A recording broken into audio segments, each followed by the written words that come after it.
Hello friends, welcome back to story with Joey. आज हम सुनेंगे हमारी story dreaming under cherry blossoms का पार्ट 4। चेरी ब्लॉसम्स अब धीरे धीरे गिरने लगे थे, लेकिन कैंपस के अंदर एक नई कहानी का आगाज हो चुका था। सेओ यॉन और जून हो के बीच का बॉन्ड अब और गहरा हो गया था। मिन जून, जो अपने इमोशंस के साथ एक साइलेंट बैटल लड़ रहा था, अब अपने दोस्तों के लिए सपोर्ट बनने की कोशिश कर रहा था।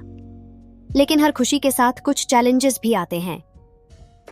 सेओ यॉन और जून हो के रिश्ते में नए ट्विस्ट्स आने वाले थे, जो उन्हें एक नई परीक्षा में डालेंगे। सेओ यॉन और जून हो का रिश्ते को ऑफिशियली शुरू करना दोनों के लिए एक नए एडवेंचर जैसा था। हर छोटी सी बात उनके लिए स्पेशल थी। कैंटीन में एक साथ लंच करना, लेक्चर्स के बाद लॉन्ग वॉक्स लेना और लेट नाइट फोन कॉल्स। एक दिन सेओ यॉन ने जून हो से पूछा, क्या तुम्हें लगता है कि हमारे साथ सब कुछ इतना स्मूथ रहेगा? जून हो ने स्माइल करते हुए कहा, सेओ यॉन, परफेक्ट रिलेशनशिप का मतलब ये नहीं कि प्रॉब्लम्स ना हो। मतलब ये है कि हम दोनों उन्हें मिलकर सॉल्व करें। लेकिन उनके नए रिलेशनशिप में एक चीज मिसिंग थी, जून हो की हेजिटेशन। वो अपने इमोशंस ओपनली एक्सप्रेस करने में अब भी स्ट्रगल कर रहा था। सेओ यॉन इस बात को नोटिस कर रही थी, लेकिन उसने सोचा कि शायद उसका नेचर ऐसा ही है। दूसरी तरफ मिन जून अपने हार्ट ब्रेक से रिकवर करने की कोशिश कर रहा था। उसने अपना फोकस पोएट्री और आर्ट की तरफ शिफ्ट कर दिया था। एक पोएट्री इवेंट के दौरान उसने एक हार्टफेल्ट पोएम पढ़ी। जो दिल में था वो कह दिया, पर जवाब ने छोड़ दिया एक नया सवाल, क्या प्यार सिर्फ खुशी है या एक सैक्रिफाइस का हाल? ऑडियंस ने उसकी पोएट्री को बहुत अप्रिशिएट किया, लेकिन उनके चीयर्स के बीच मिनजून के दिल की तन्हाई अब भी क्लियर थी। एक दिन सेओ यॉन ने उसे कैफेटेरिया में देखा और उसके पास गई। मिनजून, तुम कैसा फील कर रहे हो? मिनजून ने एक फेक स्माइल के साथ कहा, मैं ठीक हूं सेओ यॉन।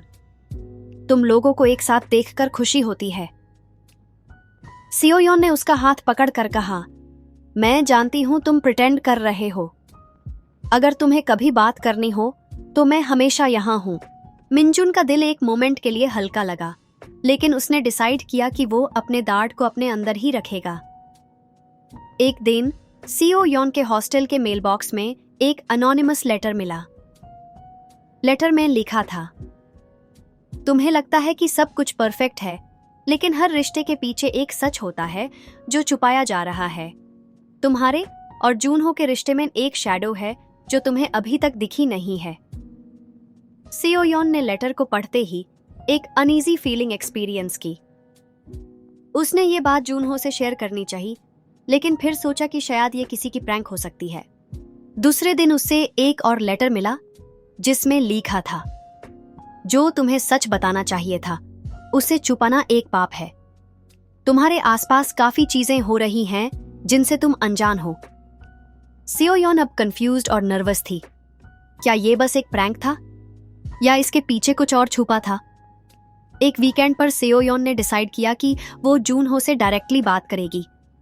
वो उसके फोटोग्राफी क्लब के रूम में गई और देखा कि जून हो एक पुरानी एल्बम देख रहा था। जून हो ने एक सेकंड के लिए हेजिटेट किया, लेकिन फिर एल्बम उसके तरफ बढ़ा दिया। ये मेरी स्कूल लाइफ के फोटोज हैं, उसने कहा। सेओ यॉन ने एक फोटो देखी जिसमें जून हो एक लड़की के साथ स्माइल कर रहा था। उसने पूछा, ये कौन है? जून हो ने एक डीप ब्रेथ ली और कहा, ये सेरी है, मेरी पुरानी गर्लफ्रेंड। सेओ यॉन शॉक्ड थी, लेकिन उसने काल्म रहने की कोशिश की। और तुमने कभी मुझे नहीं बताया? जून हो ने रिग्रेट के साथ कहा, मैं तुम्हें बताना चाहता था, लेकिन मैं नहीं चाह रहा था कि तुम्हें इनसिक्योरिटी हो। सेरी एक पास्ट का हिस्सा है, लेकिन उसका इम्पैक्ट अब भी मेरी लाइफ पर है। सेओ यॉन कंफ्यूज थी। क्या तुम अब भी उसके बारे में सोचते हो? जून हो ने ऑनेस्टली जवाब दिया, मैं उसके बारे में ज्यादा नहीं सोचता, लेकिन जो कुछ हमारे बीच हुआ था वो कभी कभी याद आ जाता है। सेओ यॉन ने कुछ नहीं कहा, लेकिन उसका मन अब अनईजी था। उसने जून हो को हग किया और कहा, मैं तुम्हारी हॉनेस्टी अप्रिशिएट करती हूँ, लेकिन अगर तुम्हारे पास्ट का कुछ और इम्पैक्ट है तो मुझे सब कुछ सच सच बताना। स्टोरी में एक नए कैरेक्टर की एंट्री होती है, सेरी। उसने रिसेंटली सोल वापस आना डिसाइड किया है और उसका एक ही एजेंडा है, जूनहो से वापस कनेक्ट करना। सेरी एक कैफे में बैठी थी और अपने फोन पर जूनहो की रीसेंट सोशल मीडिया अपडेट्स देख रही थी। उसने एक स्माइल के साथ कहा, तुम्हें लगा था कि तुम मुझसे दूर जा सकते हो? लेट्स सी, जूनहो, क्या तुम अब भी मेरे लिए फीलिंग्स रखते हो? सेरी ने सोल वापस आके अपनी पुरानी यादों को रिवाइव करना शुरू कर दिया। एक दिन उसने जूनहो के कॉलेज के पास एक कॉफी शॉप में बैठकर उससे मिलने का प्लान बनाया। वो जूनहो के सोशल मीडिया अपडेट्स को क्लोजली फॉलो कर रही थी और पता चल गया था कि वो अब एक फोटोग्राफी क्लब का प्रेसिडेंट है। एक कैजुअल सा प्लान बना के सेरी ने उसके क्लब के पास जाना डिसाइड किया। उसका एम सिंपल था, जूनहो के साथ एक ऐसे तरीके से रिकनेक्ट करना जो नेचुरल लगे।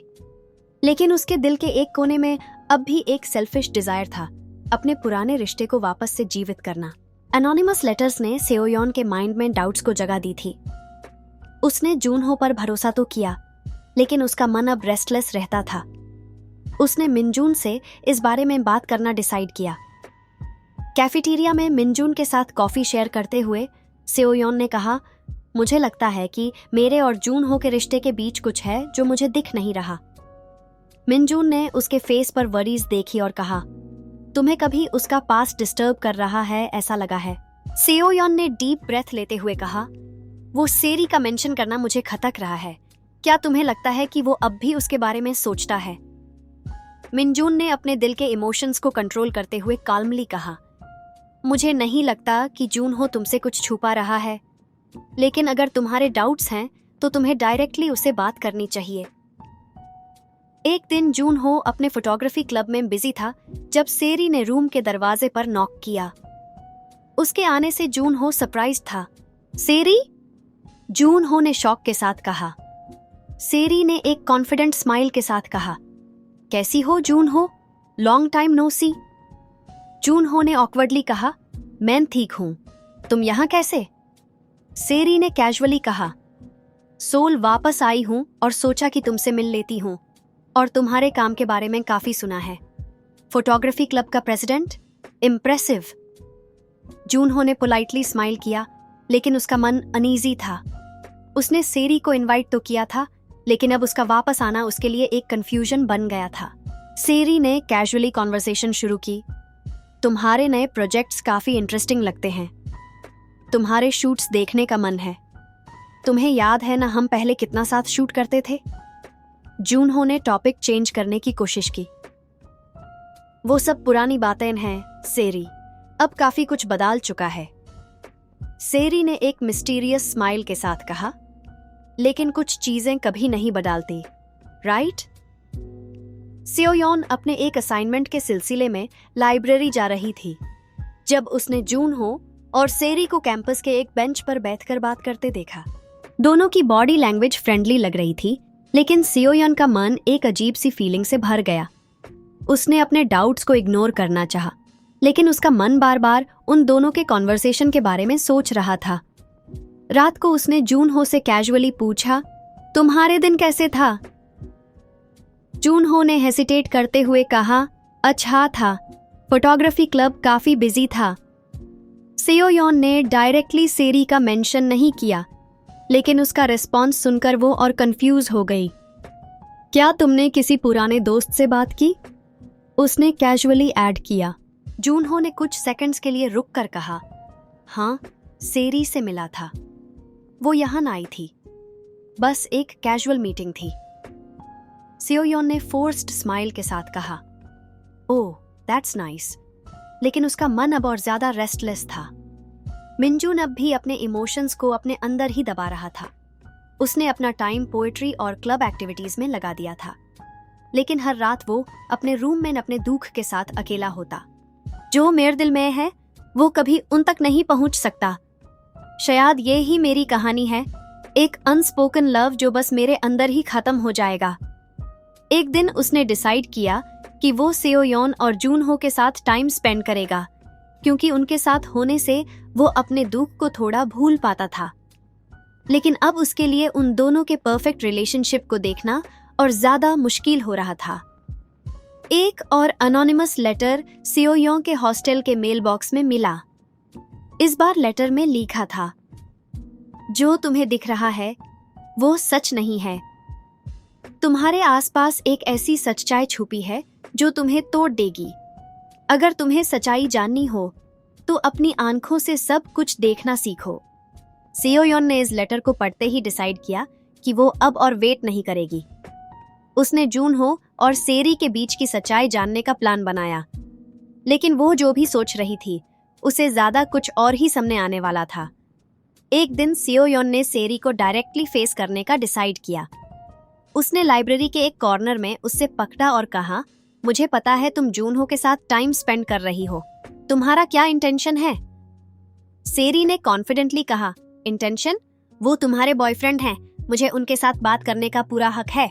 सियोयोन ने काल्मली रिप्लाई किया, उनका पास्ट हो तुम, मैं उनका प्रेजेंट हूं। लेकिन अगर तुम्हारे इंटेंशंस क्लीन हैं तो मुझे बताने में प्रॉब्लम नहीं होनी चाहिए। सेरी ने एक मिस्टीरियस स्माइल के साथ कहा, शायद तुम्हें अभी पता नहीं है कि तुम्हारे और जूनहो के रिश्ते में क्या छुप रहा है। मैं कुछ नहीं कहूंगी, वक्त सब कुछ दिखाएगा। सियोयोन शॉक्ड थी। क्या सच में जूनहो उसे कुछ छुपा रहा था? To be continued. Next part में जानिए, क्या सेरी का आना सियोयोन और जूनहो के रिश्ते में दरार लाएगा? एनोनिमस लेटर्स के पीछे का मिस्ट्री क्या है? और मिनजुन का अनस्पोकन लव कहां तक जाएगा?